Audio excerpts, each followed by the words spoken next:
हे यो मधुबनी में बड़ भारी मेला लागल छे माँ दुर्गा के।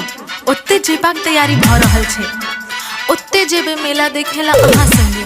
हे ये तो चलू ने, शुभ काम में देर कौन बात के। एक बेर प्रेम से कहियो दुर्गा मैया की जय। निहाल करे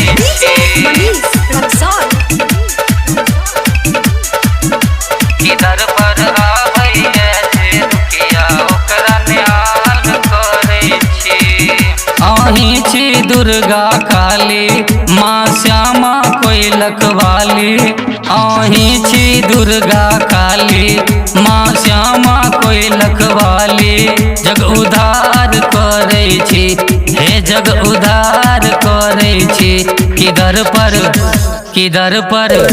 किधर पर आबैये जे दुखिया ओकरा निहाल करे छी। किधर पर आबैये जे दुखिया ओकरा निहाल करे छी। अहीं छी दुर्गा काली माँ श्यामा कोई लखवाली। जग उद्धार करे छी, हे जग उद्धार करे छी। किधर पर आबैये जे दुखिया ओकरा निहाल करे छी। किधर पर आबैये जे दुखिया ओकरा निहाल करे छी। निहाल करे छी, निहाल करे छी।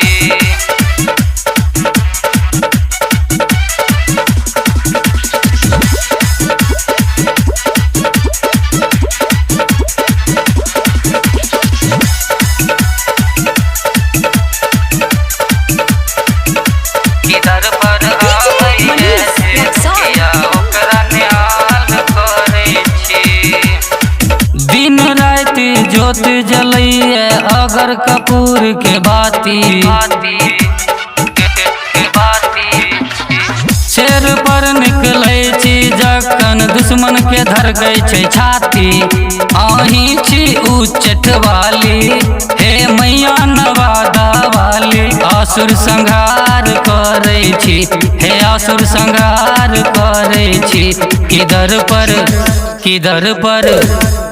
पर आबैये जे दुखिया ओकरा निहाल करे छी।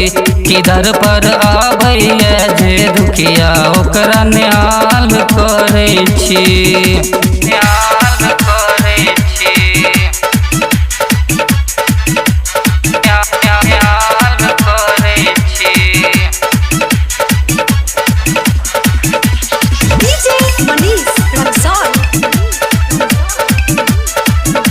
किधर पर आबैये जे दुखिया ओकरा निहाल करे छी।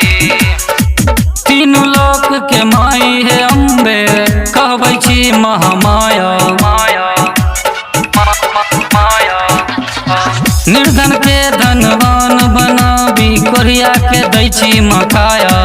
फेर यौ हरिश्चंद्र के दिन, कहैये रोशन सिंह। माहे गुहार करे छी, अहीं से पुकार करे छी। किधर पर आबैये जे दुखिया ओकरा निहाल करे छी। किधर पर आबैये जे दुखिया ओकरा निहाल करे छी।